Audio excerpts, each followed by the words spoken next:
হর হর মহাদেব। ওম নম শিবায়। কেমন আছেন আপনারা সবাই? আমি দীপ্তেজি বি মণ্ডল আপনাদের সবাইকে জানাই শুভ নববর্ষতে, শুভ অক্ষয় তৃতীয়া। আপনাদের এই তিথিতে যাদের জন্ম, আপনাদের জন্মদিনে অনেক অনেক অনেক শুভেচ্ছা। এইটা যদি আপনাদের ভালো লেগে থাকে তাই লাইক, কমেন্ট, শেয়ার, সাবস্ক্রাইব করতে ভুলবেন না। এই অক্ষয় তৃতীয়াতে আপনারা যারা চাকরি পেতে চান কিংবা যারা ব্যবসায় উন্নতি করতে চান, কার্যক্ষেত্রে কেরিয়ার লাইফ, তার জন্য এই ভিডিও। অবশ্যই আপনারা জানবেন, মাথায় রাখার চেষ্টা করবেন যে আপনারা সকালে যখনই উঠতে পারবেন না তখনই জানবেন আপনাদের কার্যক্ষেত্রে বাধা, সেখানেই সবচেয়ে বড় কথা।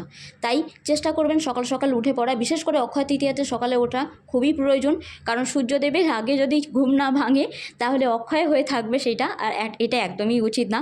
তাই চেষ্টা করবেন একটা তামার পাত্রে, মানে ঘটিতে আর কি, অবশ্যই একটু গুড় দিয়ে, গম যদি থাকে গম দিতে পারেন, আর তাতে লাল ফুল, লাল চন্দনও দিতে পারেন, একটু দুর্বা ঘাস 4টে, তার সাথে সাথে যদি আপনারা বাতাসা দিতে চান দিতে পারেন। সেটা নিয়ে সূর্যদেবের অর্পণ করুন। সূর্যদেবের নাম মন্ত্র জপ করতে করতে ওনাকে অর্পণ করুন।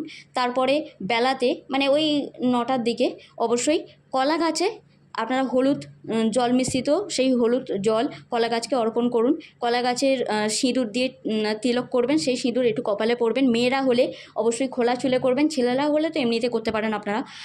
আর অবশ্যই কেরিয়ার সবার জন্য যারা যারা করতে চান, তো আপনারা চেষ্টা করবেন যখনই কলা গাছকে আপনারা অর্পণ করছেন তখন তার সাথে সাথে একটু মিষ্টান্ন, ধূপবাতি অবশ্যই প্রজ্বলিত করে নেবেন। তার সাথে সাথে অবশ্যই একটা কথা মাথায় রাখবেন, গোল্ডেন সানরাইজ কাউন্ট, এই মন্ত্র অবশ্যই আপনারা জপ করবেন। তাতে কি হবে, আপনাদের ব্যবসায় উন্নতি হবে, সরকারি চাকরির বাধা কেটে যাবে। আর যদি আপনারা আদিত্য স্তোত্তম, যেটাকে বলা হয় আদিত্য স্তোত্তম, আপনারা যদি পাঠ করেন খুব মঙ্গল হবে আপনাদের। দুর্গা দুর্গা দুর্গা।